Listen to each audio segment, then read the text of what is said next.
truth in journalism, where brave men and women gave voice to the voiceless. But then the corporations bought the journalist, poisoning the news that we are fed. With those tainted sources, all we ever ate was a steady diet of status quo. This hijacked narrative hid the truth of mass suffering, injustice and corruption throughout our land. Status quo, status quo, status quo, status quo. To expose this shift to oligarchy came a band of honest journalists. They left the studio and hit the streets to give the microphone back to the people. From sea to sea, the people were empowered to share their truth. Their voices no longer stifled, reclaimed their power. Join the media revolution now.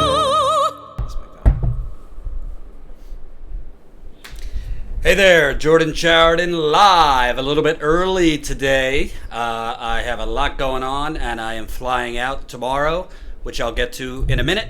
So I'm delighted to have to not do anything today. No, I'm kidding. I'm delighted to have Ben Norton of the Gray Zone here. You are fresh off reporting in Latin America and actual reporting on the corruption abroad and war crimes, among many other things. So we're going to get into, I'm someone who likes to say or be open that I'm not an expert on something, or I don't really know much about something. So I'm not an expert. Unlike pretty much all the corporate media, where they'll put someone on and they're suddenly an expert this week. Right. Suddenly they're experts on Ukraine and they're experts. Or they bring experts on that they fail to mention, or lobbyists, exactly, or defense contractors, or whatever. So figured I'd have you on because you're really, really damn good on all things. From rebel groups to jihadis to fact first fiction on our imprint, America's imperial imprint all over the world. So we're going to get into Trump haphazardly pulling troops out of northern Syria, whether that's a good thing or a bad thing. Also want to talk about Afghanistan because it's it's not shocking, but it's just really stunning that in a presidential election, there's really little talk about going on 2 decades in Afghanistan. It was mentioned 19-year war. Yeah, it was mentioned in the debate, but mentioned. It wasn't a real focus. And obviously we have Ukrainegate, so we'll get into that and some other things. We're a little bit early, so, all right, the audience is going up. Thank you. Oh, no notification today. Shocker. And reminder, Ben is with... Wait 1 second. Someone said I look bored. I'm not bored. The reminder, Ben's at The Gray Zone, so I'll put it in here. The Gray Zone. Is that right? Yep, perfect. Yeah, thegrayzone.com, so check them out on YouTube. Before we get into the topics of the day, I want to remind every single one of you, we got 100 people watching, fantastic. Not that. Make sure you press the like button. It's the thumbs up button right under the video. The more people that press the like button, the more people that will see the live stream. Of course, YouTube, as I like to call them, FuTube, is screwing with this channel and others, including yours. So that's a good way to help us. For whatever reason, their algorithm favors as many likes as possible. So press the like button. We'll get into membership later. And we did just cross 10,000 followers on Twitter, so thank you for following us. Keep it going if you're not following us on the Twitter, at Status Coup. And if you like, I'm totally going to use Ben for my own purposes today. We are very close to $78,000 raised on our GoFundMe. So keep it coming via GoFundMe if you can. We'd really appreciate it. Why is it not switching? Hold on.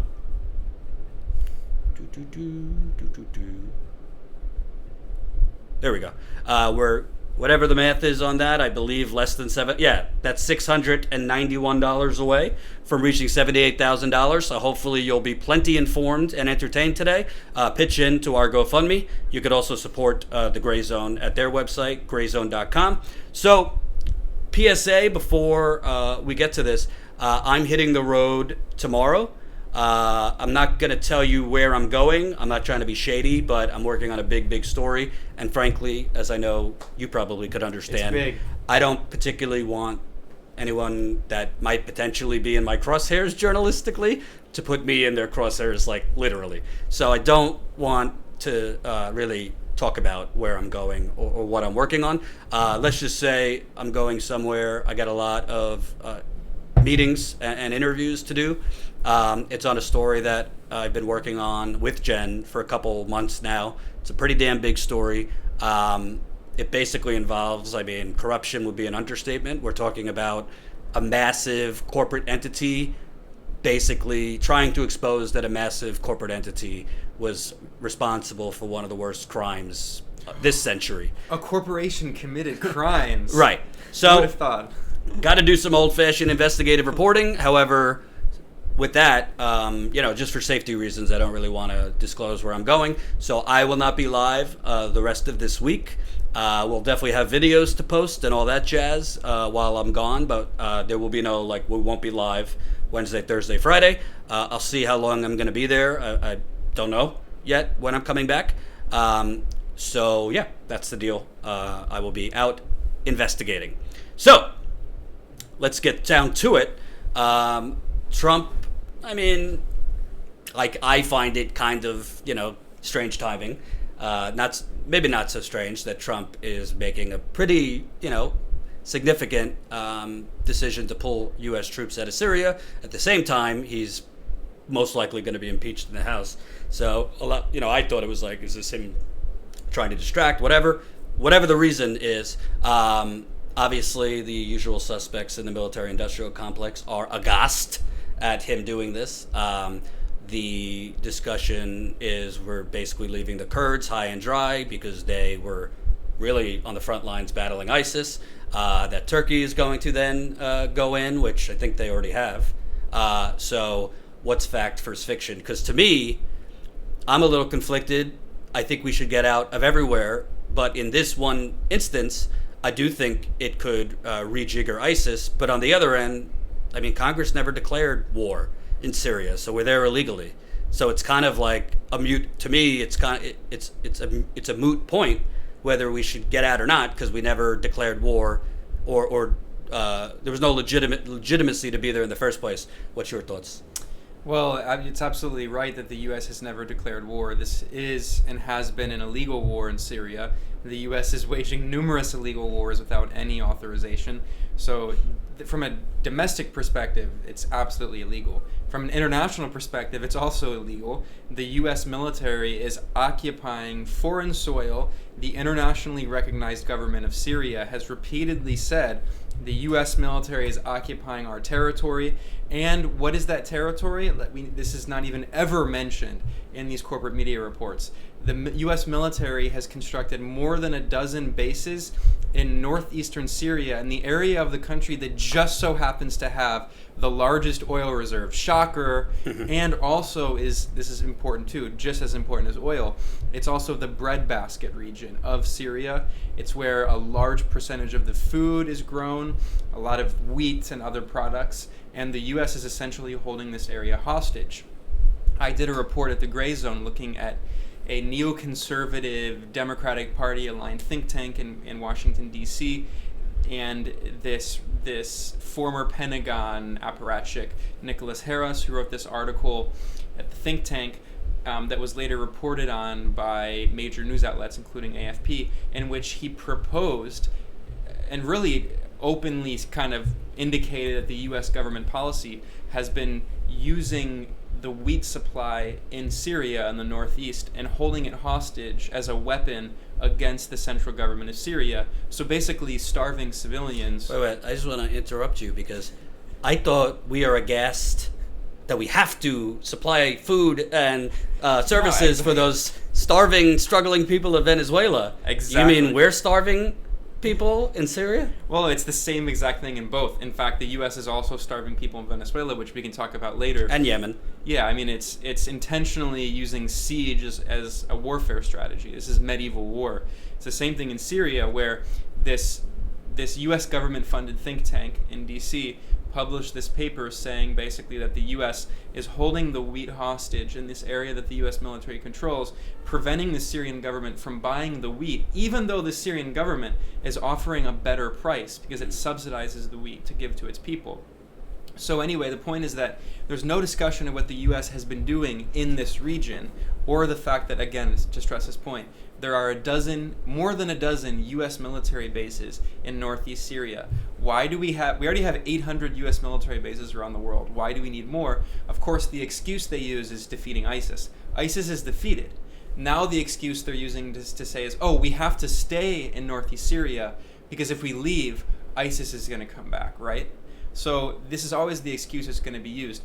What I will say is anyone who opposes war, anyone who's progressive, should support the policy of the U.S. withdrawing troops, not just from Syria, but from Iraq, because there are still troops in Iraq, from Afghanistan, from not the whole region, really. I mean, not just Syria.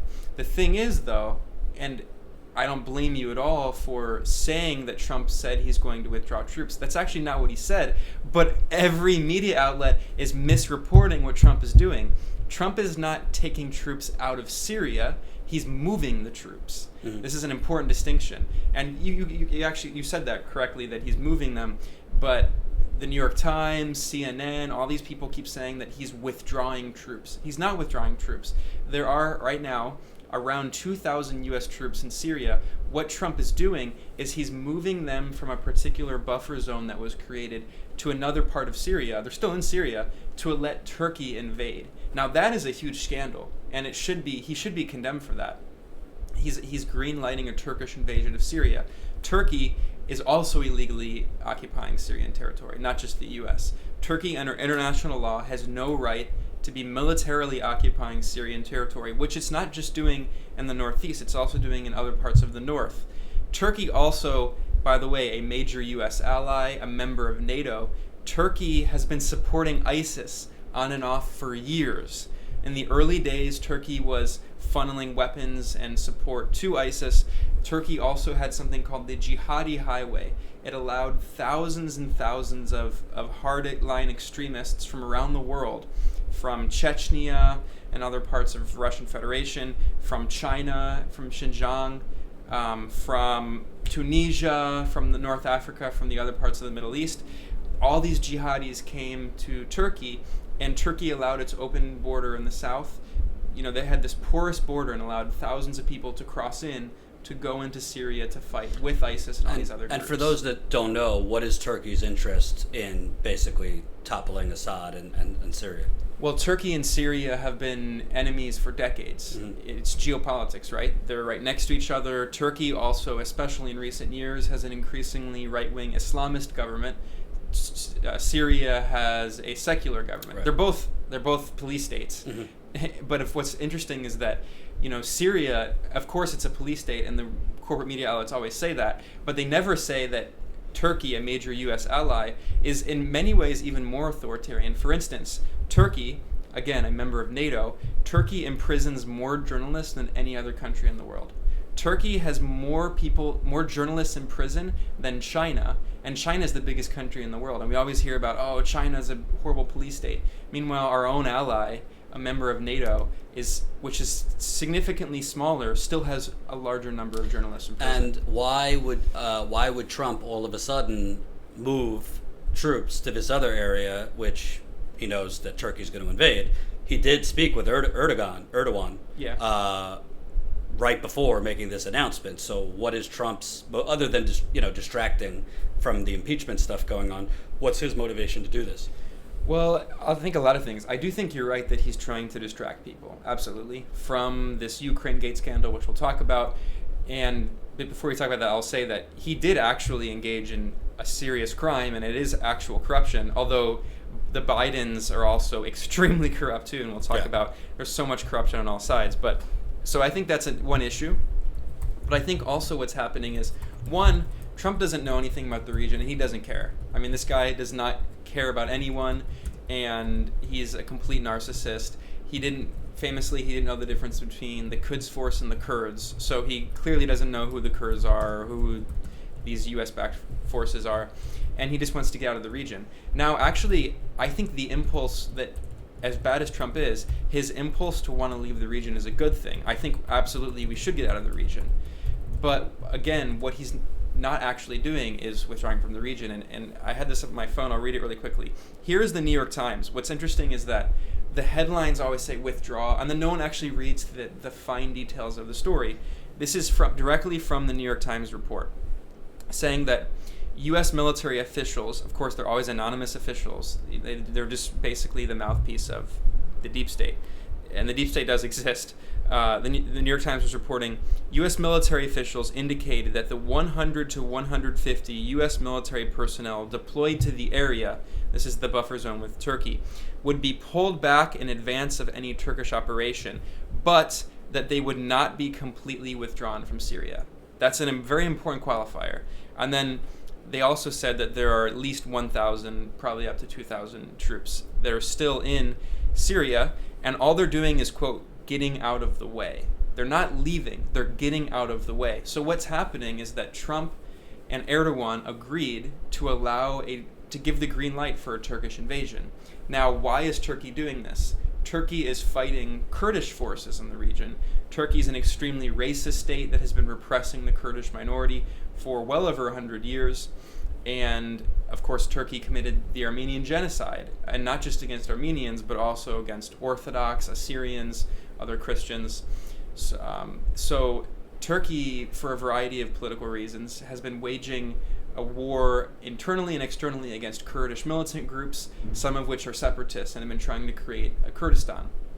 Now, elements of the U.S. government also want to create an independent Kurdistan because they want to balkanize the region. Mm-hmm. They want to divide the region up and have inter-ethnic fighting so they can better dominate it, right? Because if you have people fighting among themselves, you can control them better. Mm-hmm. So that's why the Pentagon, the CIA, elements of the U.S. government have been supporting some of these Kurdish independence groups. It's not because they care about the Kurds, and they're pretending they're saying Trump is abandoning the Kurds. They don't care about the Kurds either. They want to use the Kurds to balkanize and divide up the region. And you can look back to the Iraq War.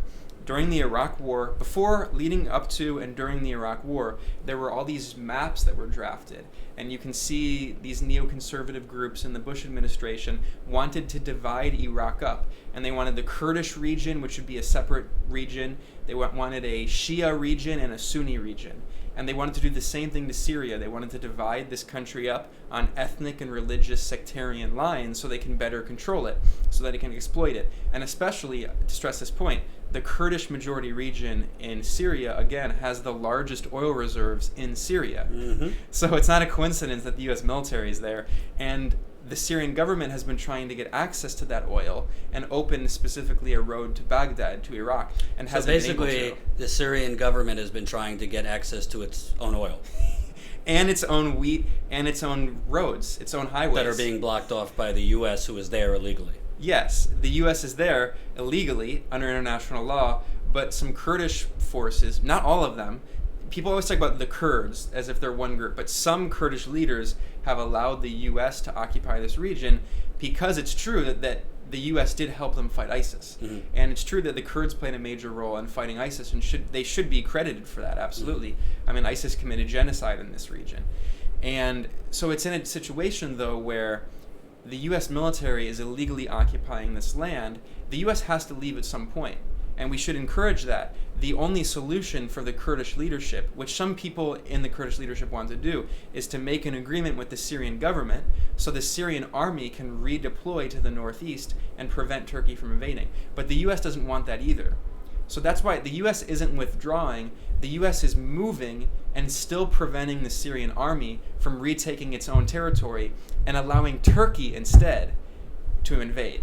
And Turkey is going to commit horrible war crimes. Turkey's going to ethnically cleanse the region. And Turkey's strategy, because again, Turkey's been waging a war against the Kurdish population in this region, not just in its own borders, but within that region.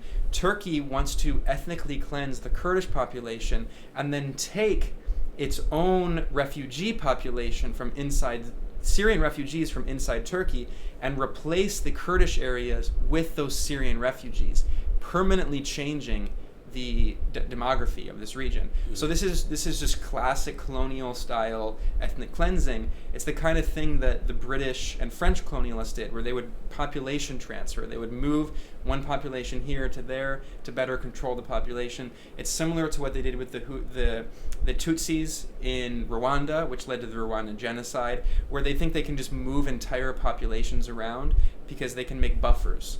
So the idea is Turkey has 3.6 million Syrian refugees that it took. Turkey helped destabilize and destroy Syria, and so many people fled to Turkey, mostly Sunni Arabs, Syrian Sunni Arabs. So Turkey is going to take those refugees and basically just put them in this border region inside Syria that used to be inhabited by Kurds, to try to push the Kurds out and then make a buffer zone of people who will be supportive of Turkey, and then Turkey will just treat this as a kind of annexed territory. Turkey's already has done that.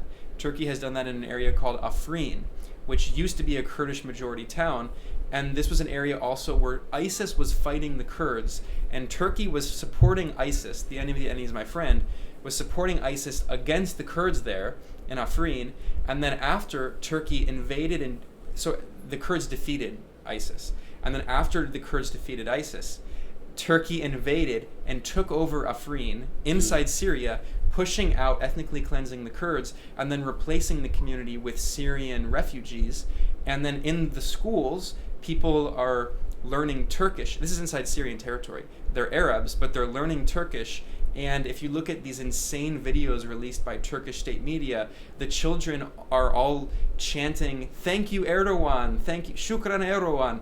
And on the walls, there's giant posters of Erdogan. Wow. So what the U.S. is doing is, the U.S., from the perspective of the U.S., they don't want Syria to retake its own Syrian territory because Syria is an enemy and because Turkey's an ally. So they'd rather have Turkey just ethnically cleanse the region, because then they know that this region is still going to be sympathetic to the U.S. Right. So the thing is, we should support the U.S. withdrawing troops, but that's not really what Trump's doing. He's just moving them. Right.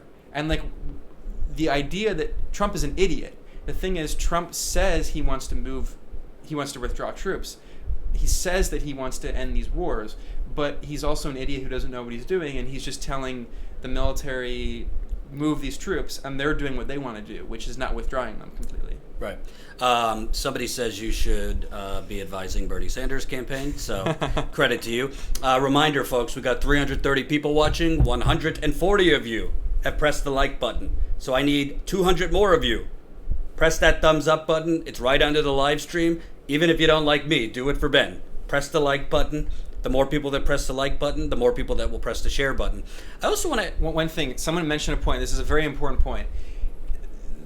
Northeastern Syria is not just Kurdish. It's actually one of the most ethnically and religiously diverse region.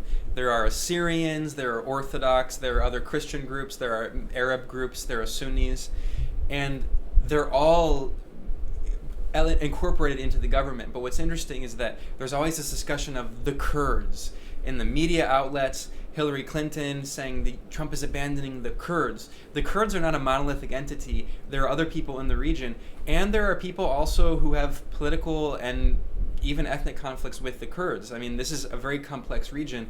You know, we have to point out the irony actually is that some Kurdish groups were involved in the Armenian genocide. So there's a lot of ethnic conflict. We can't just talk about the Kurds as a big monolithic entity. Also, the Kurds in Iran, Iraq, Syria, and Turkey are different, and they have different political groups.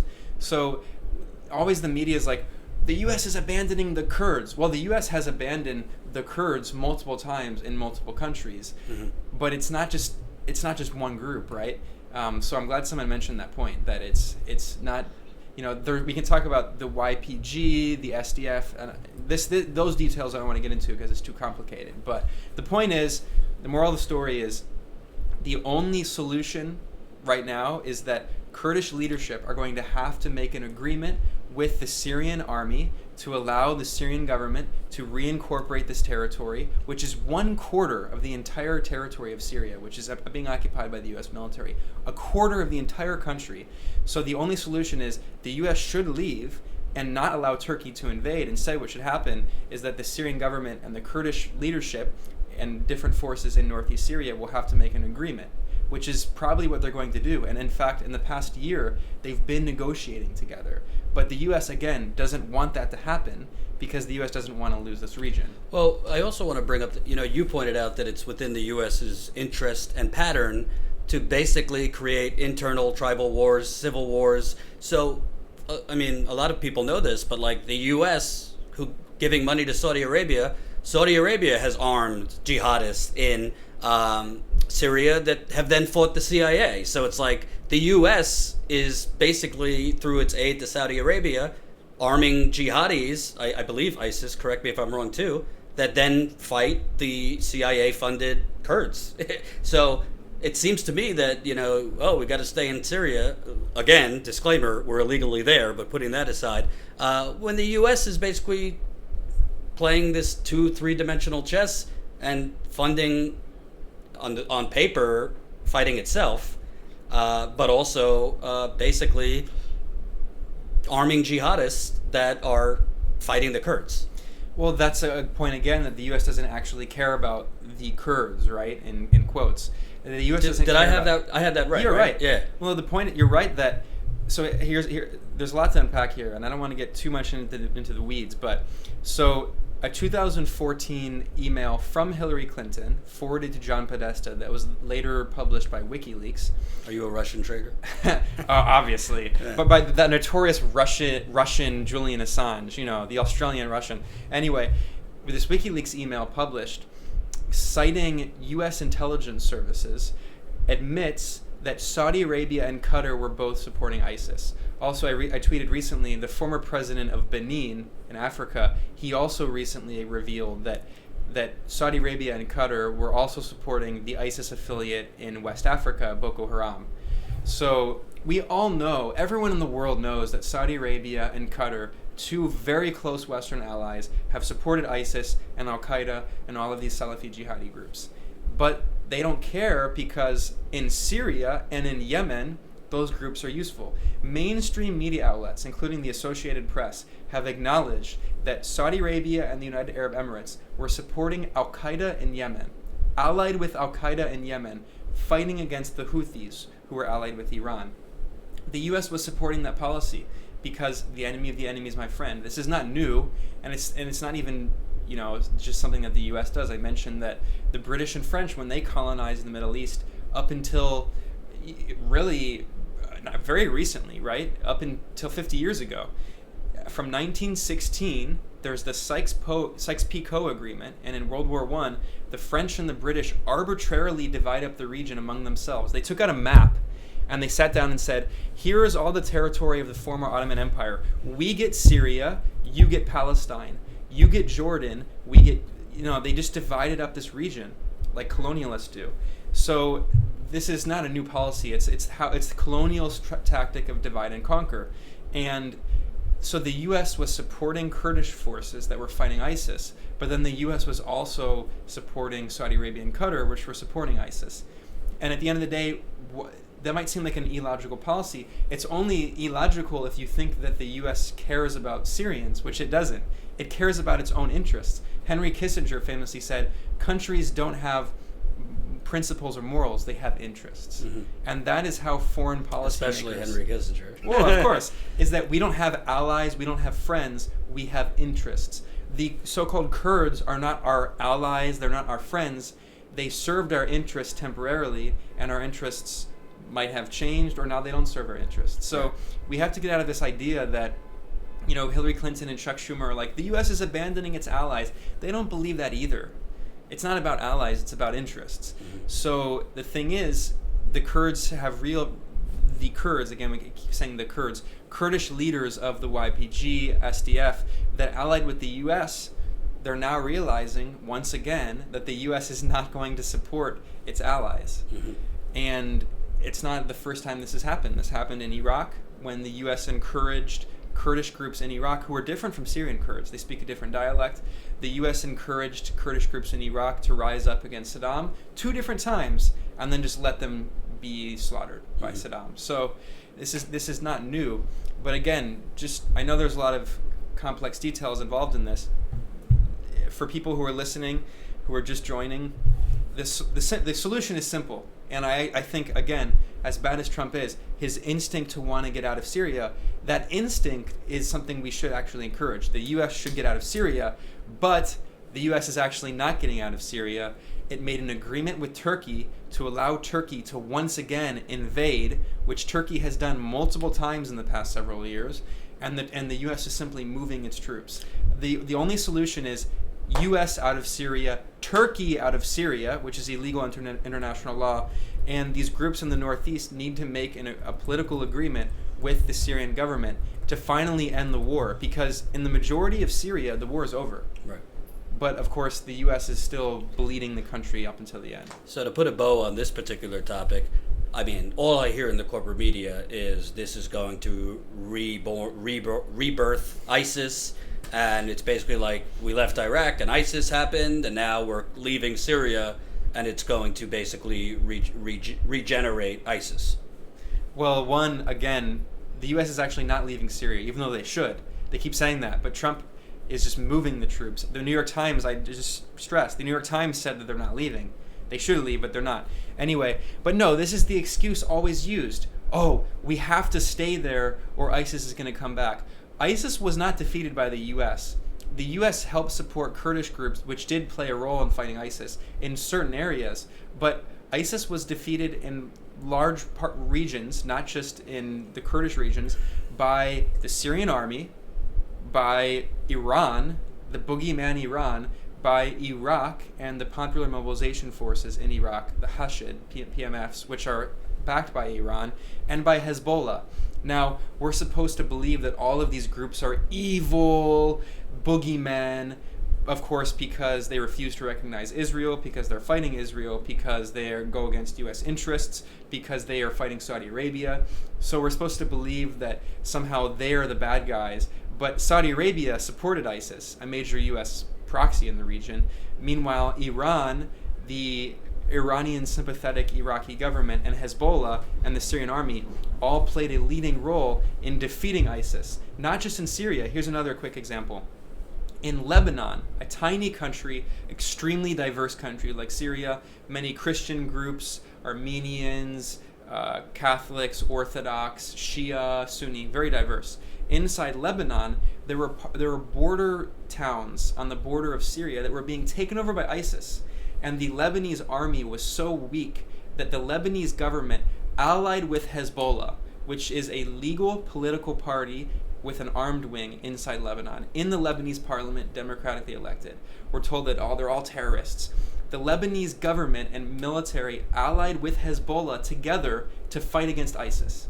We're supposed to believe that Hezbollah Mike Pompeo called them the world's worst terrorists. Meanwhile, U.S. allies are supporting ISIS. U.S. enemies are fighting ISIS. And they can defeat ISIS. No one needs the U.S. to defeat ISIS. The U.S. is using this as an excuse. Again, the U.S., whose allies and intelligence services fueled ISIS for years, this is always an excuse to justify continued military occupation, once again, of the most oil-rich region in Syria. It's just like... And also, by the way, there's no mention... Trump has tripled Obama's drone program. So we're creating enemies pretty much all over the Middle East. So leaving Syria, even if we stay in Syria, it's not like there's not other groups forming that want to attack America, because we don't actually think about long-term consequences of droning half the world, bombing school buses in Yemen, bombing weddings in Yemen, and God knows where else. So it's not like the only terror threat is in Syria. But I think, to put a bow on it, the bottom line is, whether we should leave or not, you can't just willy-nilly, without congressional approval, go in wherever you want. And I think the bottom line is, I think we could agree, Assad is a brutal dictator, but at the same time, it's his country. Syria has their own sovereignty. Well, but also the Syrian government is not just Assad. Of course, right. The Syrian government is very authoritarian. So is every country in the region. Mm-hmm. And it's always apples and oranges. We're always comparing the Syrian government to the French government or something, which is a colonial government. No, Syria is a formerly colonized country that has never had a chance to be able to self-govern. Like I mentioned, in 1916, it was stolen from the Ottoman Empire and handed over to the French Empire and colonized by the French until the 1950s and 60s, and they had a national liberation struggle to free themselves from colonialism, and then they've had a series of wars ever since. They've never been able to exercise sovereignty in this extremely violent, turbulent region, which is still partially colonized. So, yeah, the Syrian government is authoritarian, and you know what also is authoritarian? Its neighbor, Jordan. Meanwhile, its neighbor, Jordan, is a monarchy. Syria, for all of its weaknesses and problems... I think I'm more of a... For all of its weaknesses, Syria is a secular republic where women have equal rights, and, you know, this is sometimes used by Islamophobes, and, you know, screw Islamophobes. We shouldn't encourage Islamophobia, but it's true that in Syria, it's one of the only countries in the region where women have completely equal rights under law. They certainly don't in Saudi Arabia, where women can go out and, you know, at night and have, you know, party and have fun. And, you know, again, that, even though Islamophobes say that, that's still true, and it's an important thing. It is a fact about Syria. And meanwhile, the Islamophobes are actually supporting the war in Syria, and the Islamophobes are actually allied with the jihadis to destroy the secular state of Syria that allows for protections for all religious and ethnic minorities. So, regardless, yes, Syria is a police state. It's an authoritarian state. But again, so is Jordan. The difference is Syria... So is Saudi Arabia. Yeah, Saudi Arabia is one of the most authoritarian countries on earth. And also, Lebanon is a democracy, but Lebanon's a failed state. And Lebanon, the government is so weak, they don't pick up the garbage sometimes. And there was a big protest movement. So the point is that in the region, of course, yes, there are a lot of issues, but the U.S. and its allies, Saudi Arabia, Qatar, Turkey, they don't care, actually, about the fact that Syria is a police state. Turkey's a police state. It's not about it's the fact that they have a secular, independent government that refuses to recognize Israel, that supports Palestinian groups and Lebanese resistance groups fighting Israel, that is allied with Iran, that is against Saudi Arabia. That is why it's geopolitical. It's not because of freedom and democracy. And before we get to the next topic, I want to remind you guys, we've got 430 people watching right now. Only 228 of you have pressed the like button, so we need over 200 of you. Smash that thumbs up button right under the video.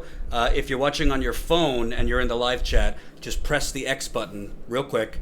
Press the thumbs up button, and then you could go back in the live chat. Super important.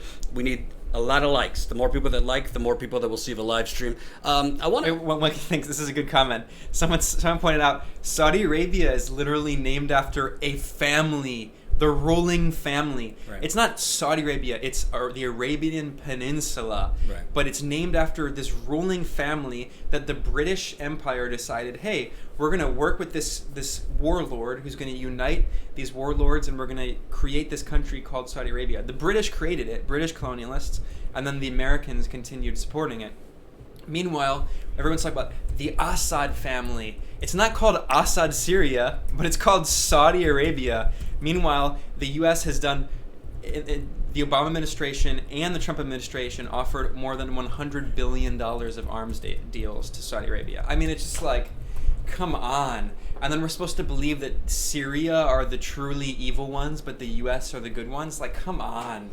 I want to get to Biden and Ukrainegate, but before I do that, so I really don't care what Trump's motivation for these things are. I assume they're for himself. Yeah. But what are the odds that Trump's approval is going to keep going down, approval for impeachment is going to keep going up, and in a knee-jerk distraction play to the base who wants out of these places, he just pulls everybody out of Afghanistan? Because I would take it.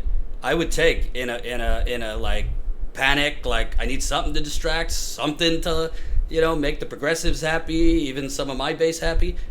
Could that possibly happen? Because it looks, I mean, I don't think it's if. I think the House is going to impeach him, which we'll get to. I don't think the Senate's going to convict him, but I think, could he, like in April or May of 2020, the election's not looking good, pull out of Afghanistan?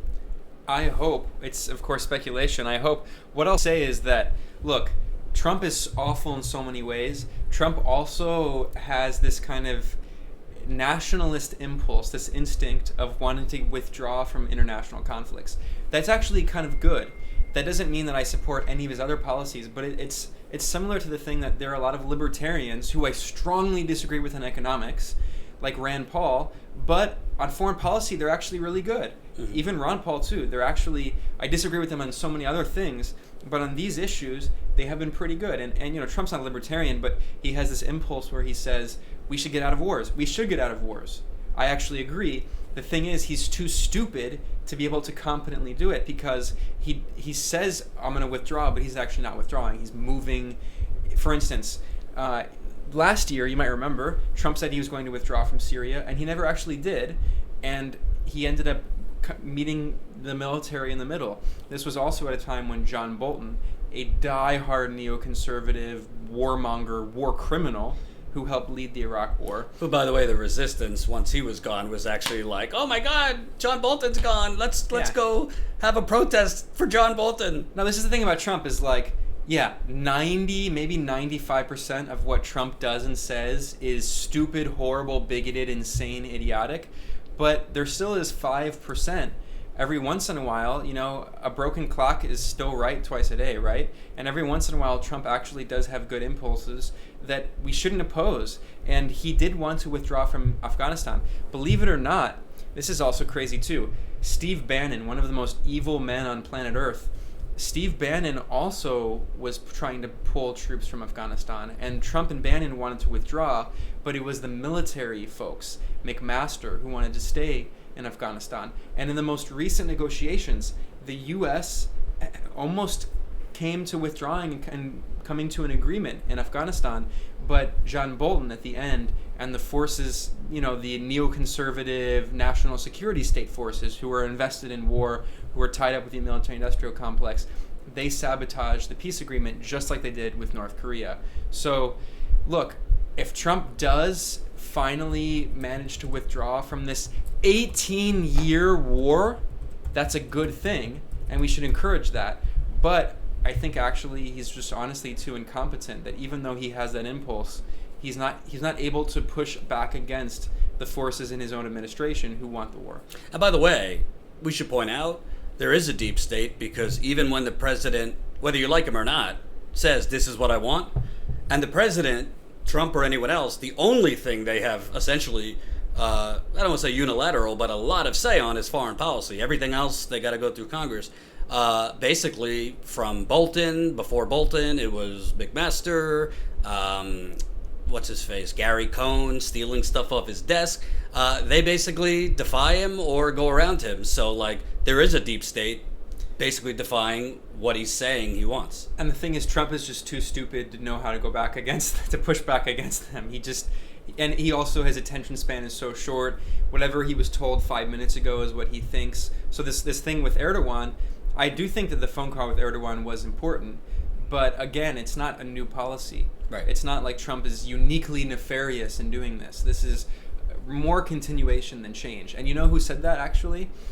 Ironically, it is now Petraeus, who is now a regular on corporate media outlets. David Petraeus, former CIA director, 2 years ago when Trump first entered office, in mid-2017, David Petraeus did an event here at NYU, Skirball Center, and Petraeus, former CIA director under Obama, supposed resistance, he said, in an interview, the Trump administration's foreign policy is more continuity than change. And that's still true. Right. I want to move on to Ukrainegate. We were talking before we went live. So to me, Ukrainegate as opposed to Russiagate, to me it's pretty black and white. Trump is on a call, basically bribing a foreign leader who was just elected that, you do for me, I'll do for you, and get me some dirt on Biden, who Trump probably thought was going to win the nomination. So, to me, it's kind of, even though we know corruption exists and this is just baked into the cake, we also can't just be like, oh, it's Trump. What he did was illegal. And what he did, we would be screaming from the rooftops if that was Hillary Clinton as president. So it is illegal. There is a there as far as Trump doing it. Of course, the Democrats don't actually care about the rule of law. They just care about focusing on impeachment. Trump's the Antichrist, so they don't have to focus on half the country's starving, half the country's poor, 500,000 people are sleeping out on the streets, Bernie Sanders movement, etc. So I'm not exactly like, rah, rah, let's go Nancy Pelosi. But at the same time, Trump did do this, and I think it's valid that I think he should have been impeached for several things before this. But I think it is valid that they are looking into impeachment. Where you lose me here is... these unfair. There's nothing to this about Joe Biden and his son. You know, his son just happened to be on a board making $50,000 a month for, I don't even think he ever showed up at the board meetings. Also, you know, his son goes with him to China in 2013, I think it was. And all of a sudden, like a day later, Chinese company gives his son's private equity group like $1 billion contract. As far as I know, Hunter Biden doesn't speak Chinese or have any knowledge at all. So, of course, in fairness, Biden is not the first one to do this. You think Chelsea Clinton's on all these boards because of her expertise? You think, I'm sure Obama, there was generosity to friends and family. But there is corruption with Biden beyond just Ukraine. I mean, NAFTA, TPP, bankruptcy bill. I just did a story. Did you know that his donors are freaking out because he's going down in the polls and Trump is attacking him every day? So his campaign literally did a donor strategy session at Morgan Stanley's offices. Oh my God! So they're having basically they're holding a meeting to like soothe the donors. Well, there was a really good article at Wall Street banks. There was a really good article about how Biden was complaining that Trump was stealing his donors. He said, "Trump, stop stealing my donors," which says everything. Right. Right. So I'll start with the Trump part of it because I mean I thought Russiagate was a lot of BS, but I think there's validity to at least that Trump went way over the line, more so than he typically has. Well, the first thing I'll say is, can I accidentally somehow end up with a $50,000 a month sinecure on a board that I don't have to do anything for? Because certainly not at status quo. I know. Like, if it's that easy, please sign me up. I mean, come on. All right, look. The thing about this case is it's 100% true that this is definitely an example of corruption by Trump. I mean, we have this, non-official kind of transcript. It's not actually a transcript, but it's kind of a transcript, where he's asking for deliverables. I mean, come on. It's so obviously quid pro quo. It's so obviously corruption. And at the same time, of course, none of us should be surprised. I mean, this is how Trump did business. He was notoriously corrupt, involved allegedly with the mafia. He was involved in gambling. I mean, it's all corruption. I mean, whatever, real estate, it's all corruption. It's all quid pro quos. He's not like some great businessman. He can't even get a deal done here. But so there's no question that it's actual corruption. But at the same time, the ultimate irony, like always, is that the Democrats are putting all their eggs in this basket once again, and it exposes their own corruption.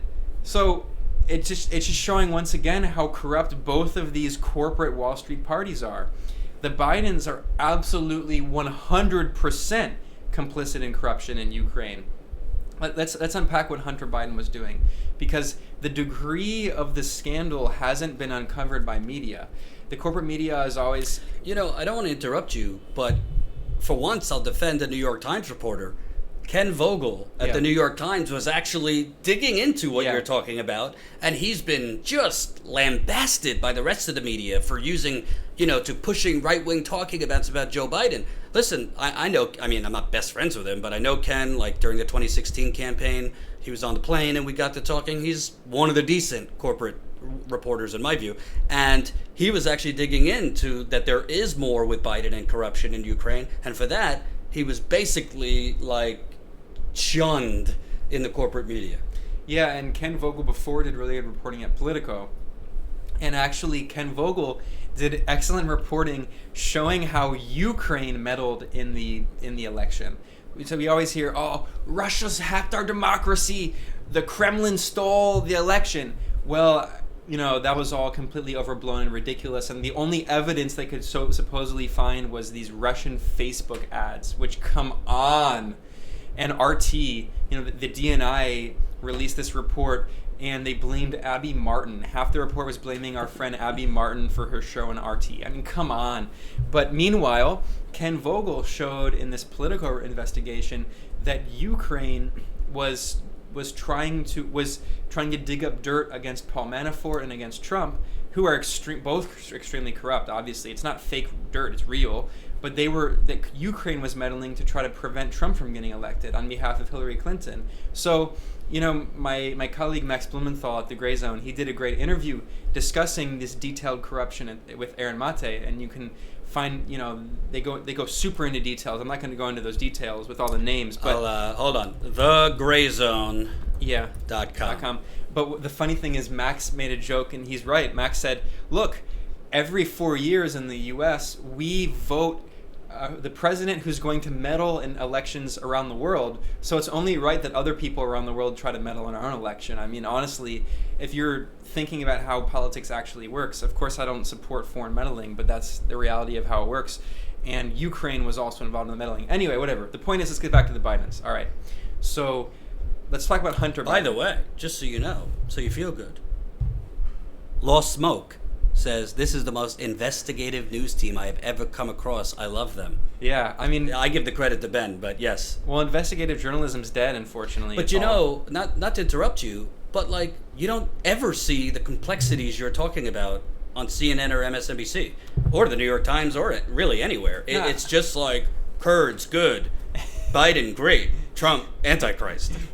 No, I mean, he has CNN on right here, and it's been on the entire time, and they're still on. Oh my God, they keep going back between the same two stories. Mm-hmm. They're back to Turkey, Trump, ISIS, and then they go back to impeachment. Back and forth, and it's all just talking heads. They don't actually have any facts. I mean, it's just a waste of time. It's just all for ad revenue. They're just trying to make advertising, and it's infotainment. Anyway, all right, let's get back to the Bidens here. Okay, look. Biden is extremely corrupt, and it's kind of good, honestly. Look, I think this impeachment proceeding, I think in a lot of ways it's a bad idea. I think it could backfire and help Trump because it confirms the narrative that there is a witch hunt against Trump. At the same time, I think it could hurt Biden. As a progressive, I think that's actually kind of good. I'm glad it could hurt Biden because he's even worse than Hillary Clinton. This is one of the worst candidates you can imagine. I think he would lose worse than she did. I mean, yeah, I don't know. Who knows? But I mean, in fairness to Hillary Clinton, she could at least string sentences together well. And she can at least go on air and her eye won't bleed. Right. Like, also, by the way, let's talk about media conspiracies. No one talked about Joe Biden went on TV on a debate with millions of people watching, and his eyes started bleeding live on air, and there was no discussion of it. Right. Meanwhile, Bernie for the first time has a health issue. He has a heart attack, and it's all over. Everyone's saying Bernie needs to drop out. Bernie should drop out. Right. It's just like the double standards are so obvious that everyone in the corporate media on Wall Street, Silicon Valley, they are all in for Biden. And if Biden can't make it, if he can't physically survive to the finish line, they're in for Warren. Mm-hmm. And we'll talk about that. But let's talk about Ukraine. We're getting distracted here. Okay. So in Ukraine, this scandal is real. In Ukraine, in 2014 in February, there was a coup against the democratically elected president, the democratically elected government of Ukraine. Now, you never hear that discussed. You never hear the historical context in corporate media. If there ever is historical context, it's like last week. It's not, 5 years ago, so long ago. Under Obama, Vice President Joe Biden was playing a leading role in Ukraine policy. He kind of took it under his wing, was overseeing Ukraine policy. Biden oversaw a coup in Ukraine. By the way, in that coup, neo-Nazi and neo-fascist groups, far-right white supremacists, played a role as the kind of muscle behind this coup attempt, and then they later incorporated into the Ukrainian National Guard. It's a huge scandal alone there, and they've been working with white supremacists in the US and Europe. Recently, a few weeks ago, an extremist in the US Army was arrested for planning bomb attacks targeting Beto O'Rourke and a media outlet. And there was reporting on that. There wasn't discussion of the fact that he was also trying to join a Ukrainian neo-Nazi group, the Azov Battalion, which was armed by the U.S. government and which is embedded in the Ukrainian National Guard. So Ukraine is just like a never-ending series of scandals. This is an extremely corrupt country. Ever since the Soviet Union was overthrown, overnight, the Clinton administration imposed what was called neoliberal shock therapy, privatizing everything. And basically, overnight, the economy in Ukraine and other countries was just privatized and handed over to these series of oligarchs. Mm-hmm. So literally overnight, the day before, you had like a national mineral company. Everything was owned by the state, right? And then the next day, there's an auction, and all of these corrupt oligarchs just like take control. This is my industry now. I'm an oligarch who controls the mining. I control, Poroshenko controlled chocolates and candy. Poroshenko was the previous leader of Ukraine, who was like the coup leader. Anyway, so Biden was overseeing this policy, this coup in this extremely corrupt country.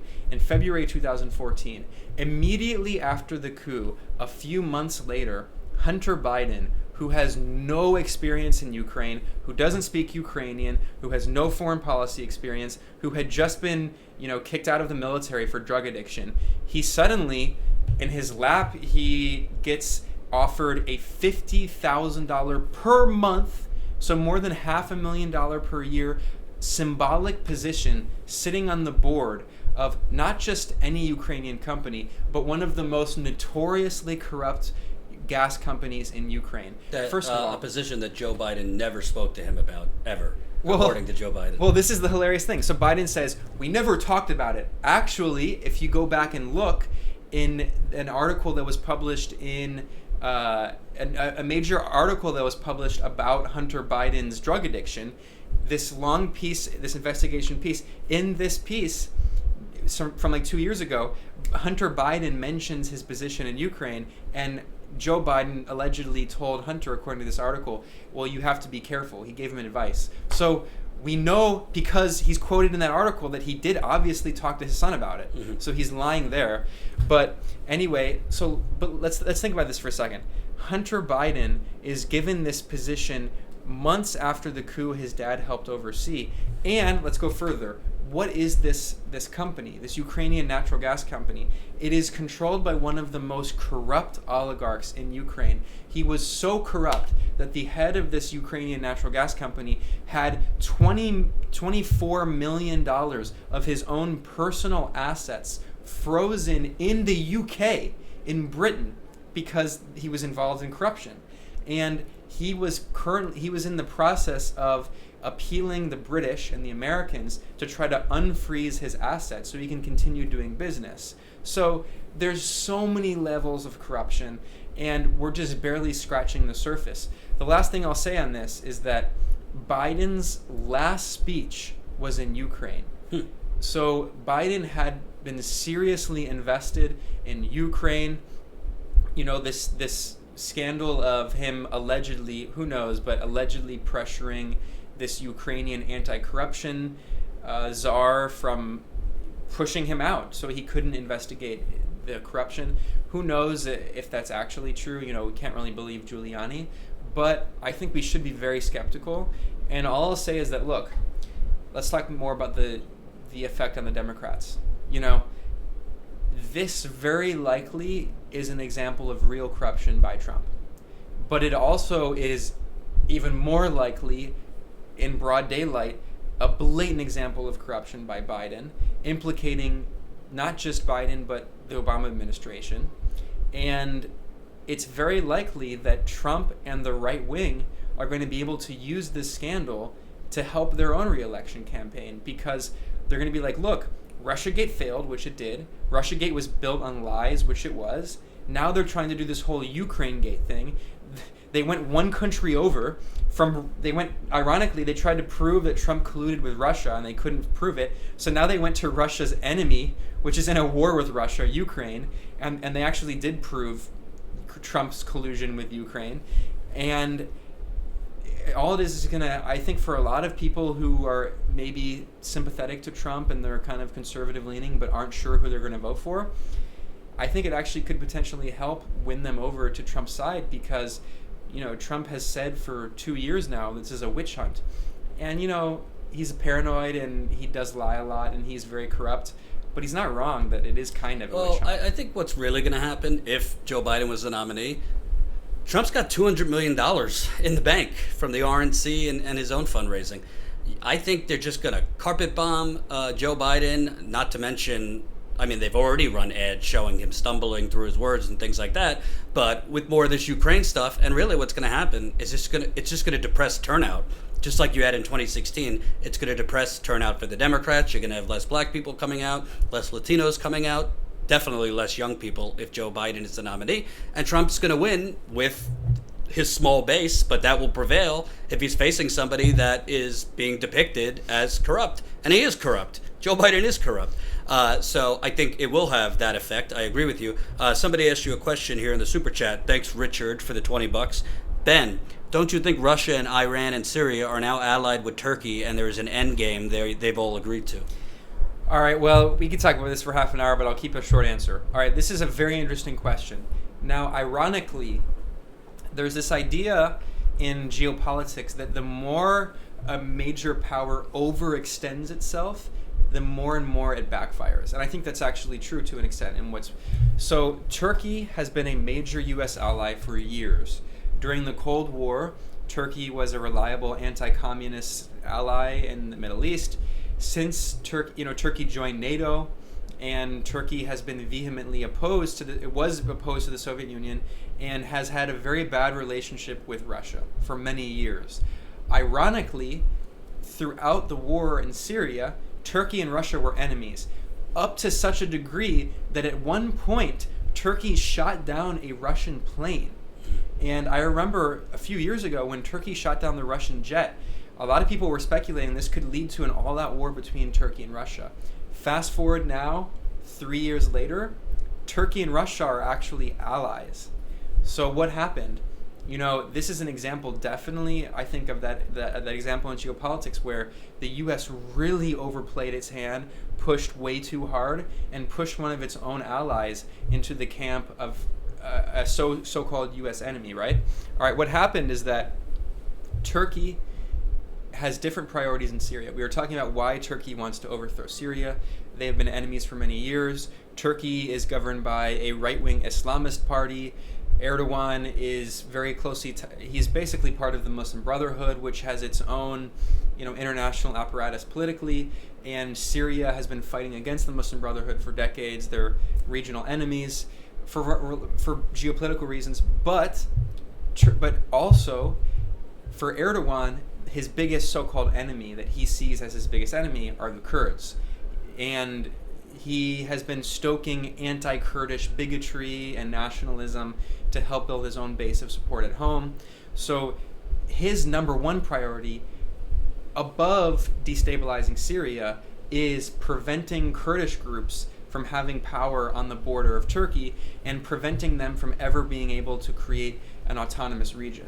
So that actually pushed him away from the U.S. because the U.S. allied more and more with these Kurdish forces against ISIS, and also, as we mentioned, not just to fight ISIS, but also so the U.S. could militarily occupy the oil-rich northeastern region of Syria and turn it into its kind of own sphere of influence. And some elements, there was a conflict in the U.S. state, right? There are elements of the Pentagon and intelligence services that have slightly different ideas. Some of them wanted to encourage the creation of an independent Kurdish region, which they said could be like a new Israel, which would be a major ally, which they could use to balkanize and divide up the region so everyone's fighting among each other and then they can just take everything, right? So that was part of the strategy. Anyway, the point is that Turkey, even above destabilizing Syria, its most important priority from the perspective of the right-wing, nationalist, xenophobic, Islamist Turkish state is preventing the Kurds from having some kind of autonomous region. So he allied, ironically, with other forces, including Russia and even Iran, and they have bad relations too, and even Syria, to try to come to an agreement to prevent the creation of this Kurdish autonomous region. And at the end of the day, if Turkey has to choose between the Syrian government retaking that region or a Kurdish region, they would rather the Syrian government retaking it. So that explains why Turkey has been pushed into the Russian camp to such a degree now. Actually, what's really crazy is that Turkey recently bought the S-400 missile defense system from Russia. Now, what's interesting about this is a lot of people were saying that this is mostly symbolic, but it's not just symbolic. the S-400 missile system that Russia sold to Turkey, which, by the way, Russia has refused to sell to Iran and to Syria, which are much closer allies. This missile defense system has a certain technology where any planes that fly above the area that uses the S-400 missile defense system, that system can actually, through the complex technology, can actually take intelligence about those planes. So now there's a NATO member that has this missile defense system that Russia can potentially get intelligence on any NATO planes that are in Turkey. And there's a major U.S. military base inside Turkey, Incirlik Air Base. So that was a major kind of political diplomatic breakthrough between Russia and Turkey. So what actually ironically has happened is that Turkey, which has the largest standing army in the Middle East and the second largest army in NATO after the U.S., Turkey is actually being pushed a kind of away and is pushing its own kind of independent foreign policy, even while it's in NATO, and it's kind of playing the U.S. and Russia against each other. So, it's once again an example of how the U.S. thought it could just impose its will and do whatever it wanted, and everyone else would just have to obey. And that's what Trump is doing now with sanctions. They think they can just bully the entire world, and that everyone's just going to kowtow and bow down and follow orders. But they're even pushing away some of their own allies. Right. Henry Volt, $5 in the super chat. Honestly, it's clear Trump wants to run against Biden. Be easier to run against someone he could dig dirt up on. I agree. It's how he got the upper hand on Clinton. I agree. 534 people watching right now. 347 likes.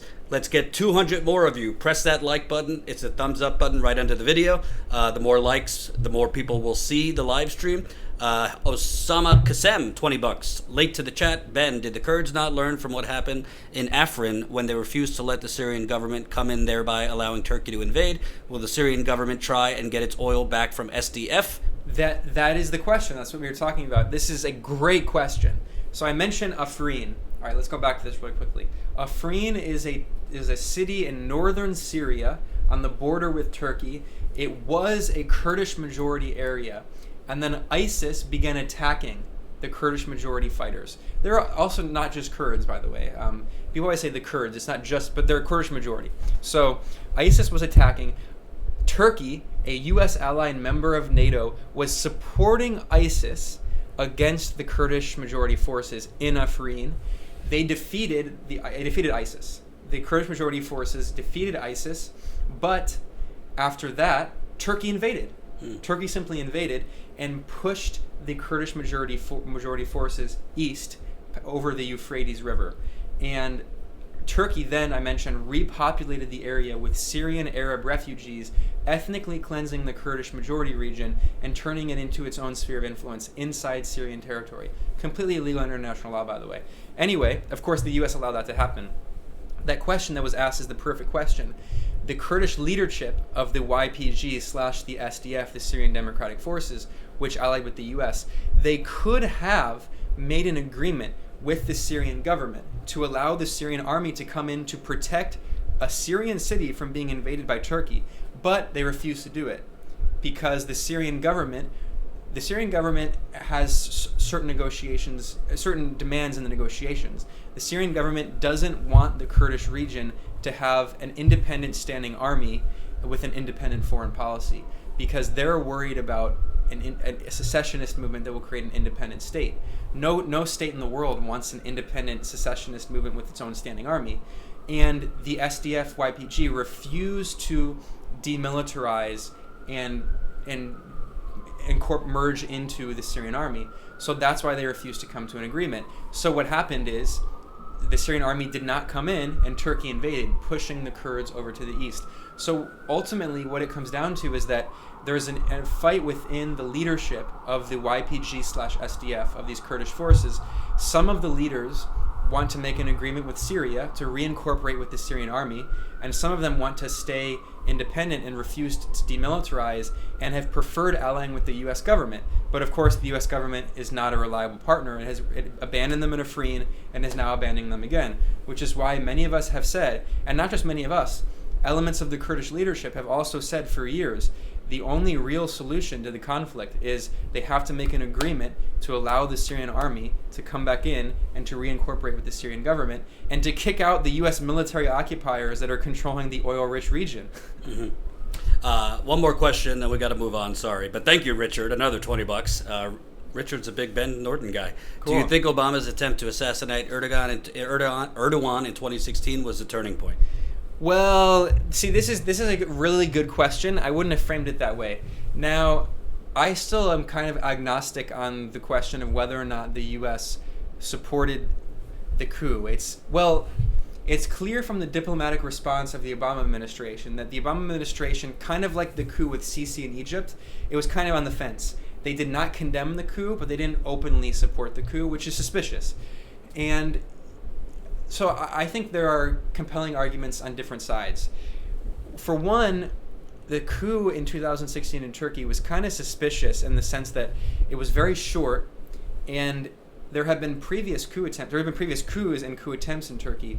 This one was very short, and it didn't seem to like they didn't go all the way through with the coup. So there are some people who suspected that Erdogan either encouraged it or even could have used it himself to further consolidate power, because after the coup, he cracked down on all of his opponents, and then Erdogan imprisoned tens of thousands of journalists, activists, government employees, and then he changed the system officially in a referendum from a prime minister system to a presidential system, giving him more and more power. So it certainly helped him. But I think Richard has a point that there is some evidence to suggest that maybe the U.S. also supported the coup, as I mentioned, because Erdogan, who is his own kind of megalomaniac leader, who sees himself as the leader of the Ummah, the Muslim world, who's a kind of a neo-Ottoman who wants Turkey to be a new imperial power, and who's pushing an independent foreign policy, working with Russia, buying Russian weapons. So the U.S. also is kind of increasingly suspicious of Erdogan because he's not going to be a puppet, and the U.S. wants a puppet. So I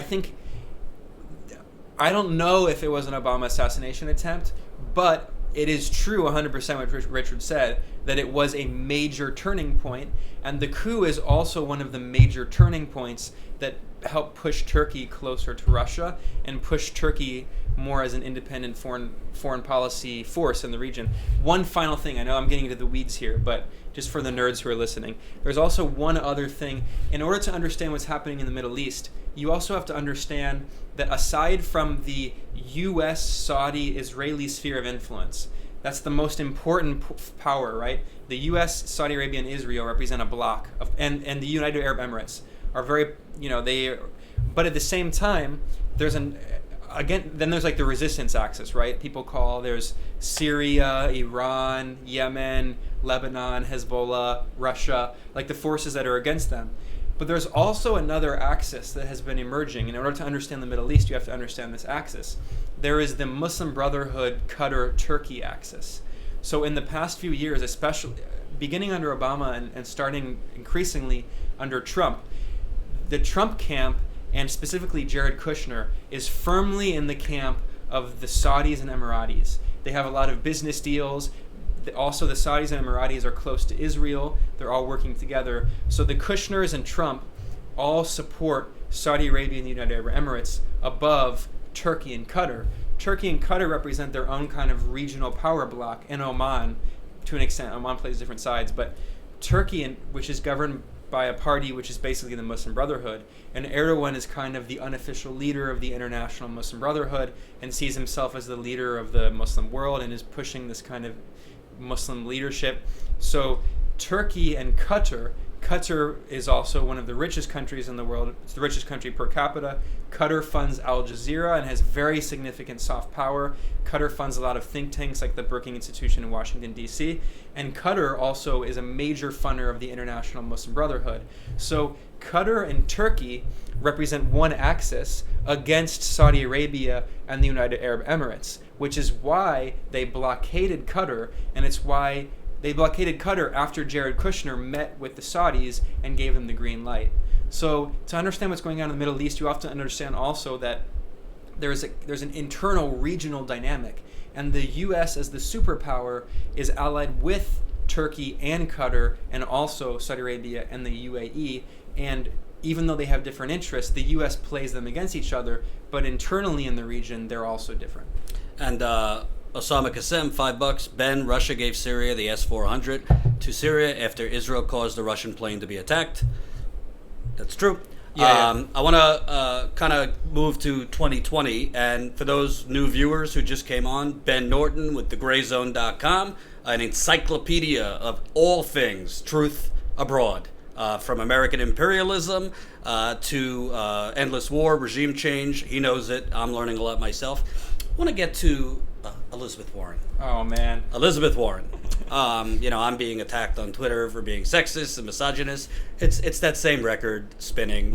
This is what they said when you're against Hillary Clinton in 2016. So, obviously... Wait, by the way, it's also so funny to me because, look, I'm not one of those people who... Bernie's great, and I support Bernie, and I really hope he wins. But to be honest, in the past election, I voted. I live in New York, so I voted third party. So what's so funny is all these people they say we're sexist for opposing Hillary Clinton. I actually voted for a woman for president in the last election. Just not because I voted third party. Just not the woman they want. Because in New York, our vote doesn't matter. Right. And I voted third party in 2012 too, and in 2008. So I've actually, in every single presidential election I voted in, I voted third party for a woman. Mm-hmm. And they call me sexist. Well, they call you sexist. Jill Stein's not a woman to them. She's a Russian robot. Yeah, it's like, come on. So, listen, there's two things that, some people don't like me saying, but I have to be factual. She's definitely surged in the polls. I put some salt. I take some of these polls with a grain of salt, particularly the ones that, 70% of those polled are over 50 and the small sample size. The other thing is, I still have people saying this when, I don't even know how you're saying this because Bernie Sanders' campaign is confirming he did have a heart. I have people saying he didn't have a heart attack. He did have a heart attack. I have to be fair. If Joe Biden had a heart attack, I'd be critical of it. I will say, though, that after his heart attack, that photo of Bernie coming out of the hospital with his fist raised, man, he's a fighter. He's still kicking. And he's already walking with Jane. So, listen, I'm not his doctor, but, all you could do is look the next few weeks. How does he respond? So let's talk about the debate next week. Wait, before you wait. All right, look. We talked about this a little bit before, but to hit this point again. Bernie, he's old. Biden is basically the same age, by the way. But you never hear someone say, well, increasingly... Finally, in the past year, as Biden has become so senile he can't speak a complete sentence and his eyes bleeding on TV, finally people are like, okay, well, maybe he is too senile. And by the way, Warren is 70.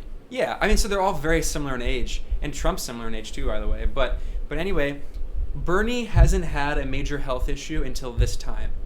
He's been campaigning since 2015? Yep. And this is the first time he's had a major health issue.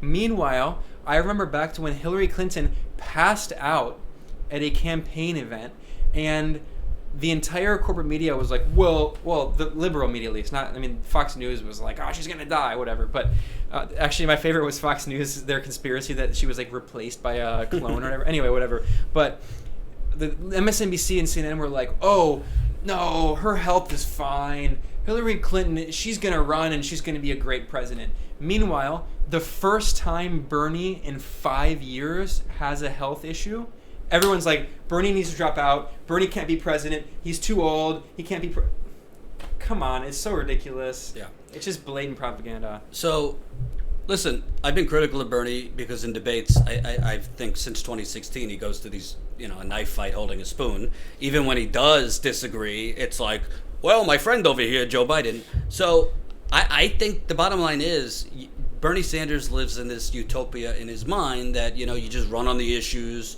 run a positive campaign, and you win. Unfortunately, that's just not how it works. His ideas are winning, but for the people that aren't diehards into politics, for the people that are just going to start tuning into this election, maybe even not even this debate, the next debate, they want to see a fighter. And also Biden, shockingly, and this is a real explanation of how bad the media is.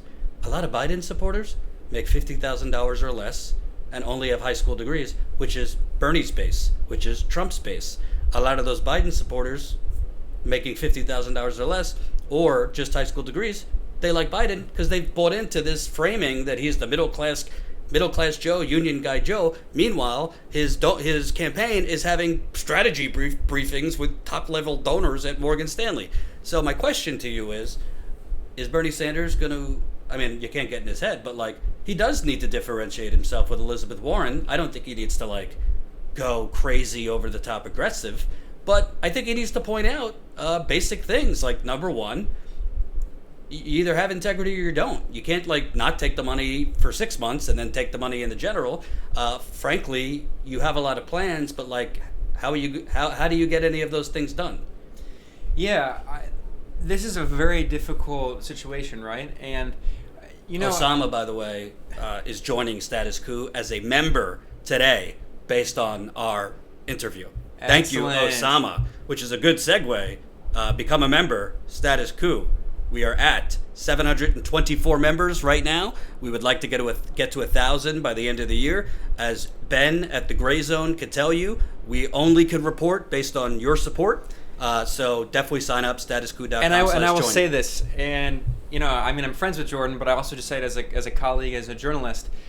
They do really important work, and they're one of the only outlets still doing investigative reporting. I mean, we do it.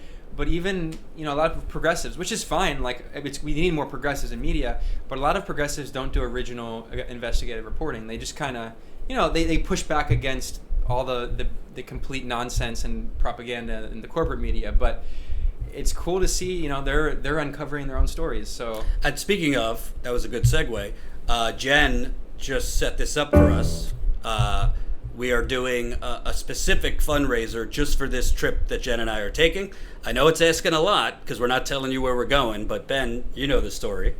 You know where we're going this week and what we're covering. It's a good story. It's a big deal. It's a big deal. So Jen will put it in the super chat. We're just trying to basically break even with our flights and Airbnb and all that. So Jen will put it in. If you got a couple bucks, drop it in there. So basically what I want to know is, Bernie Sanders, I think he needs to point out that, frankly, Elizabeth Warren, you got a lot of great plans, but how are you going to get those through without a movement? And also, how are you going to get those through when you're going around the country having hot tea with the leaders of the Democratic Party? How are you going to get these proposals through that the party you're playing footsie with, I mean, this is my phrasing, not his, is vehemently against all the things you're talking about? And, by the way, are you willing to compromise on Medicare for all? Because it sounds like it in your speeches. She certainly is. Yeah. I will say, Bernie, this campaign is really impressive. He is taking it to the next level. He's not holding anything back. Every week or two, he releases an incredible new policy, like a comprehensive policy vision that is so revolutionary compared to everyone else. I mean, he really is. He's going all the way with his campaign, which is good. And by the way, I haven't covered it yet. The lobbyists are outraged that Bernie just came out with a plan to basically forbid corporate donations to the DNC convention. But I will say, I think I agree with you that he's being really soft on his competitors, and I know why. I get it. It's the same thing Bernie did in the last campaign. It's because he's afraid that he's not going to win the primary, that it's going to be stolen from him as it was last time, and that he's afraid that if he attacks his other opponents too much, that it will hurt them and help Trump's reelection. Well, I think he's got to get over it. It's going to be stolen from you either way. Yeah. So I also think, look, you got to get over it. Who cares? It's true. What you're saying about Biden is true. And look, they're going to use that stuff against the Democratic opponents anyway. So, and they're already blaming Bernie. The neoliberals are already blaming Bernie for Trump winning the last election anyway. So it's like you're already facing those attacks. You just got to deal with it.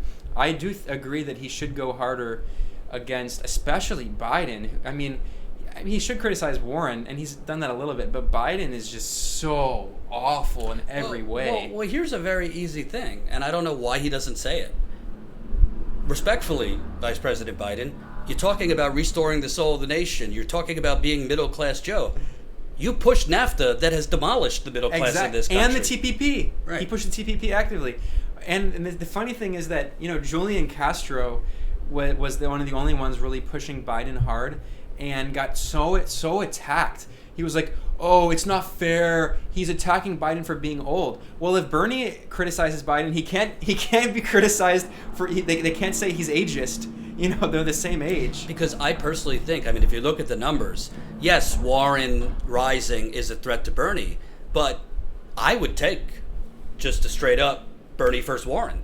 But you have to neutralize Biden, because Biden is, even though Biden's falling down to the polls, and he just performed $10 million worse this last quarter, he still is at that 20 to 25%. So if Bernie could really have a knockout, like Bernie's not going to have a knockout of Biden like Kamala had and then do nothing after. If Bernie has like a figurative knockout of Biden, he actually will carry through after that and keep the momentum going. And then in just a one-on-one, if it comes to a one-on-one with Bernie and Warren, I would, if I'm a progressive, I take that any day of the week, because I think, listen, I get in trouble with my audience sometimes. They don't agree with me, but I say, I don't know how you feel. Listen, I don't think Warren is Hillary Clinton. I don't think she's that bad. No, she's not. I don't think she's as bad as some people think Warren she is. is quite bad. She's not. She's definitely not good, but she's not Hillary Clinton. Right. Hillary Clinton was so right wing. Right. But I don't think. Although Warren did, she was a Republican until her 40s, and she voted for Ronald Reagan twice. Yes. So, but and also, I don't Moore is coming out about how she worked as a corporate lawyer for corporations against like asbestos victims and Dow Chemical. So like there will be more that comes out. The media has been slobbering over her for months. Yeah, I will say Warren is better than Biden, but she's still awful. Right. So bottom line, I also think which. Oh wow, man! Lost Smoke's great. Yeah, Lost Smoke, $82. Thank you so much for the kind donation for the Thanks, best Chris. Investigative journalist from Chris G in Arkansas. I also think Bernie kind of subtly mentioned it the last debate. Point out respectfully, how are you to Warren? You have all these plans. How are you going to do it when you're voting for a $715 billion defense budget? Yep. Like, I believe in modern monetary I'm so theory. glad he mentioned that. Yeah, but it was kind of like he didn't mention her by name. Yeah, He has to mention, like, I agree with a lot of your plans, but you can't do a lot of this stuff if we have a larger defense budget than domestic discretionary budget. This is the key point, and my work focuses a lot on foreign policy, on international issues, on war and empire. These policies are absolutely affordable, and the way to do it is ending the wars and cutting military spending. And you don't even, I agree with the MMT people to an extent as well, but that doesn't mean, just because you can print new money doesn't mean that you shouldn't also cut military spending, cut the bloated, huge military industrial complex apparatus, also abolish DHS, abolish ICE, which is also a huge waste. All these things, there's so much money being wasted in all this stuff, and Elizabeth Warren doesn't talk about it, because Elizabeth Warren, she is a technocrat. She's not even that progressive. She is a reformist technocrat who thinks you can just, move a few things around and, chop the top off of some things. Elizabeth Warren basically thinks we're going to regulate our way out of this. That's what she thinks. We're going to regulate our way out of that. And don't get me wrong. I think we do need real regulation. But the problem with that is we had regulatory bodies in place to avoid a financial crash. But a lot of the regulatory bodies are not allowed to regulate. Look at the Federal Election Commission. Yep. There's campaign finance violations basically every single day before breakfast. But regulatory reform does not fundamentally fix a rotten apple. And the rotten apple is our government has been sold to the highest bidder. And I don't hear her talking. She keeps talking about taking money out of politics. But her campaign treasurer, his nickname is a personal Pac-Man. His personal Pac-Man. She says, no, we're not going to unilaterally disarm, even though Bernie Sanders is proving you don't have to take this money. He made more money through average donation of $18. And I will say we got to stress this point, it's so impressive that his average donor was a teacher. The average job of his donor was a teacher, and that the most common employers of his donors were Walmart and Amazon. So these are working class people. That's incredible. And I will say I got to give credit to Bernie for this. Bernie did a recent interview with Virgil Texas of Chapo Trap House, and it was one of the best interviews that has been done with Bernie because. And Chapo, if you're listening, I'm available. Yeah. It was one of the best interviews done with Bernie because most of the people who interview him are always just attacking him, and this interview he got to actually speak more about his ideas economically and politically. I thought the Joe Rogan interview was really good. Joe Rogan's was very good. Yeah. You know, people attack Joe Rogan a lot, and I don't agree with all of his views, but I respect Joe Rogan because he's actually serious about interviewing people across the ideological spectrum. Mm-hmm. A lot of these like classical liberal idiots who are really right-wing, they say that they do that, but all they do is interview people from a tiny spectrum. Joe Rogan actually interviews people from across the spectrum, which is admirable as a journalist. Anyway, he's not even a journalist, but he's a better journalist than most actual professional so-called journalists. Anyway, but in this interview that Bernie did with Virgil, Bernie repeatedly said that he referred to himself as he's running to be organizer-in-chief. Right. And that is so fundamentally different. That is so important. He understands that he can't accomplish any of this without a mass movement of protests, of people pressuring the government, because I think Bernie understands that we don't really live in a democracy. We, this famous Princeton study that was by Princeton sociologists that showed that from a quantitative social science perspective, there is no democracy in the U.S. That powerful interest groups, big money, corporations, and big capitalists control everything. That this is only a democracy for capitalists. Wait. Bernie understands that. Just want to make sure. And the difference... Huh? That's the cash sound effect we have now. Oh. You can't hear it, but they do. Okay. Yeah. Cha-ching. The thing is, Elizabeth Warren, she's technocrat in chief. She's like, elect me, and then I'll try to finagle my way and do these things and move these things around, and I'll get them. No, Bernie's like, if I'm elected, it's going to be a war. It's going to be a class war, and that's the only way any of this is going to get done. Honestly, that's the only way that even Medicare for all is going to get done. Elizabeth Warren has been flip-flopping on this issue, which is a sign she's not going to fight for it. And if you're not going to fight all the way for it, it's not going to happen. Because, as I reported in 2012, when she was running for Senate, she was asked during an interview, do you support, at the time, single payer, Medicare for all wasn't a phrase, and she said no. Even though years before, in a book, she said that's the best way, a single payer program. So it seems that maybe she has some convictions, but she's flexible to move away from them, to basically play the game. And the game is what got us here, to this point. And I'll say the game is what Obama did. I remember in 2008, I don't want to say I told you so back over a decade, but I remember I had all these friends who were so excited about Obama. They're like, he's going to be so great and progressive and hope and change. And Warren is doing the kind of same thing. I mean, Bernie's running to the left of her, so she doesn't seem nearly as progressive.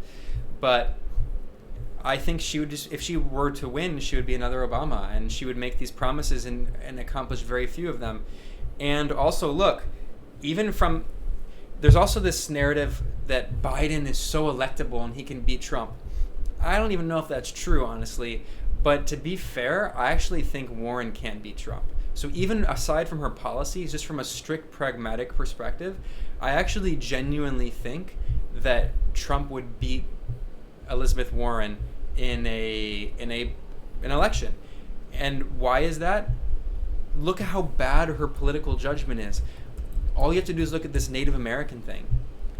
Trump was like, oh, if she can prove she's Native American, I'll give her whatever money. And then she did a DNA test, and her campaign released a video of her DNA test proving that she's like 1/12 indigenous. She thought that was a good political move, and then Trump was just like using it to attack her. That's bad political judgment. Aside from her policies, aside from all the other stuff, I don't think she's actually a very good politician. She doesn't. I think. Think about a debate between Trump and Warren. He would wipe the floor with her. Well, I also think this hasn't been seen because the media has been slobbering over her like they did Obama in 2008. She's not that great when challenged. I mean, that's what I mean. In the rare times I've seen her challenged in an interview, or a tough question, she could get a little like testy. Actually, it doesn't come off well. I don't mean that because she's a woman. It just doesn't look good. She doesn't have that cheery, happy warrior thing when she's challenged. She seems irritated and kind of dodges a lot of pointed questions. This is why it's sad that we don't actually have journalists to do this. Or real debates, honestly. Right, but once the field shrinks, I think after this debate, I mean, I'd be very shocked if Amy Klobuchar and her stupidity, she doesn't want to be embarrassed. She wants to be considered to be Joe Biden's vice president. I think she's going to drop out. I'm pretty sure Cory Booker will also drop out. Same reason, vice president. Pretty sure, who's the other one? Klobuchar. Castro's still in? Castro's going to drop out. But there was one other on my radar to drop out that I'm forgetting. But Marianne Williamson? No, she's doing this for God. She'll be in for a while. She's doing it for the third eye and the golden egg. Right. All I'll say, by the way, anyone listening, we're talking about Syria. I'm actually not super anti Marianne Williamson. She's interesting, although whatever. Yeah, but she said some funky things about vaccines. Oh and yeah, depression. What I mean is that like I'm not just gonna spend all my time attacking her because some of her ideas actually aren't awful, but this New Age stuff is really weird. All I'll say is actually let's just look this up really quickly. We gotta show this. Can I Sure. look up? All right, look up golden egg Marianne Williamson. This is so funny. I have to share this with everyone watching right now, especially because we were talking about Syria. This is so funny. Oh no, she deleted it.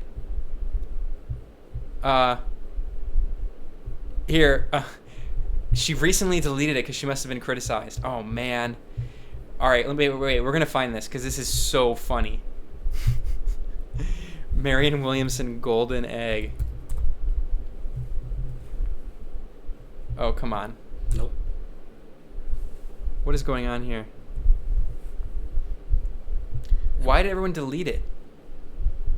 All right, well I can't find it right now, but oh well. Anyway, what were we talking about? Basically, to wrap a bow on this whole thing, because it's also not that you guys care, but my girlfriend's birthday, so I'll get in trouble if I'm late to that dinner. I gotta go. But I think Bernie's in this. I think that I don't want to be a polling truther, but I do think there's a Bernie Sanders. Oh, vote. I am. I think most of these polls. But what I mean is I think ridiculous. there's a Bernie Sanders voter that's not showing up in these polls because Bernie's campaign is doing something that no other campaign is doing. They're trying to get the largest voter base out to vote, which is people who don't vote. So they're targeting areas and groups that don't vote, and those people aren't going to show up in a poll because pollsters don't call them. So I think right now, if the election were held, if Iowa were held today, I think it would be a 50-50 between all three of them. I think Bernie, he's got to show up to this debate, not only going after Biden, but to prove like he's well. And I'd like to see him. And it's going to be tough because it's ridiculous. They're throwing 12 people on stage. So he does need to show up. But I do think that, I mean, there's a lot to go after Warren on. Even beyond the Native American thing, which I agree, Trump will just crucify her with ads. And that's what hurt Hillary Clinton. Besides being a warmonger, people didn't trust her. Also, by the way, some folks on Twitter have been uncovering just how deep this Native American thing goes. It's really ridiculous. For decades, she's been claiming to be Native American. We also found out that she contributed to a cookbook called Pow Wow Cooking or something. Like this like really weird racist cookbook in the 90s, I believe. Oh, yeah. And she contributed a recipe to this Pow Wow indigenous cookbook, and she just plagiarized a New York Times recipe. I mean, it's just like it goes so deep. And one other thing, by the way, before we cut off on Warren, because we were talking, I'm a big foreign policy guy. Warren's foreign policy is so bad. It's so bad. There were a series of interviews or questions rather submitted by the Council on Foreign Relations, which is basically like a parastate organization. Mm-hmm. It's like this very pro-imperialist, hawkish major think tank that's very closely tied to the U.S. intelligence agencies. The CFR sends to every candidate a series of foreign policy questions, and Elizabeth Warren published her answers, and they were atrocious. For instance, she blamed Iran for the Iran nuclear deal falling through, even though Trump is the one who destroyed the nuclear deal. And even though they were honoring it. Yeah. and she basically said that Iran has to come to the table. She said that she would not lift sanctions on Venezuela, which is a genocidal embargo that is using starvation as a weapon to try to kill Venezuelans, and 40,000 Venezuelans, at least in a conservative estimate, died in the last year and a half. On so many issues, she's not really that different from Biden. So, on some of her domestic stuff, she's progressive. She also has had some strange comments about Africa. I don't know if you read that she kind of, not like coming straight out for population control, but kind of talking about that population is an issue. Oh my Population God. size is an issue. That's been lost. I'll look more into that and do a segment. But Last comment I'll say, and then you can close out. All I'll say is that it's so early. The primaries haven't even started for months. Well, as I showed people, that's a great segue. I showed people yesterday. Barack Obama didn't take the lead until May of election year. There you go. John Kerry didn't take the lead until February. These are the people that went on to win the nomination. Until February of 2004. Oh, Mondale. Bill Clinton, January 1992. I mean, on and on. So there's a history of the eventual nominee not taking the lead for good until that election year. Yeah, and I'll say, the U.S. elections are just a farce. They're all entertainment. They start so early. There isn't a single primary. When the actual primaries start, that's when we can talk about who's likely to win. I don't even tweet about it that much because it's all empty speculation. I think a lot of it's a waste of time and energy. Ben, anti-hot take Norton. Yeah, no, honestly, people should be campaigning and talking about the issues and not talking about who's likely to win. Because, look, I think Bernie is going to, the first two primaries, I think he's going to do very well.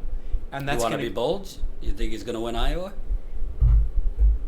We could record. This is recorded. I think he's going to win New Hampshire. Okay. I think he's going to do very well in Iowa. I think it could be hit or miss, but I think regardless, I don't know if he's going to win, but he's either going to win or he's going to do very well. Okay. In Iowa. And I think the first few before Super Tuesday, I think it's going to be a completely different situation from right now. And it's that, then we can start talking about how it's likely to go. Where could people find your great reporting? You can find our work at The Gray Zone, and that is thegrayzone.com. That's Gray Zone with an A in gray. And you can find me on Twitter, Ben Norton. And I have a podcast. Is it Ben Norton or Benjamin Norton? Oh, yeah. Well, my name is Ben Norton, but Ben Norton was taken. So if it's at Benjamin Norton. Because I've tweeted out the wrong one several times. Yeah, it's at Benjamin Norton. And I also have a podcast with Max Blumenthal, who works with me at The Gray Zone, and our show is called Moderate Rebels. You can find that on YouTube, and we talk about foreign policy and international politics. And I'm gonna do an executive decision here, because I'm seeing it from the audience.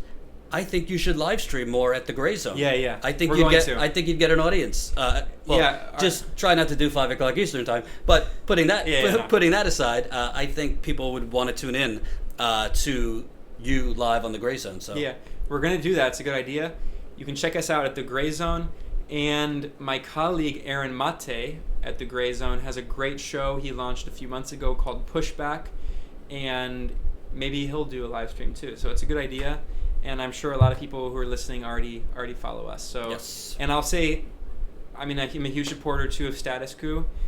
They do great work, and they do a lot of work domestically. We focus on international stuff, so I see our work as complementary. I don't think people in alternative media should see each other as competitors, but as people who can work together. I'm the one. I mean, we talked about it off air. I think independent media should be doing more together, because too many times you see this person's live when this person's live, and obviously people can't accommodate other people's schedules, but there's strength in a bigger network where you throw the Gray Zones of the world, Status Quo, Jimmy, Secular Talk, Humanist Report, all these places. Not that they can't have their own identity and do their own things, but maybe under one umbrella. But that's for another day to discuss. I want to remind you guys, those people that came late, I'm going to be off, not off, but I won't be live Wednesday, Thursday, Friday. Jen and I are hitting the road tomorrow.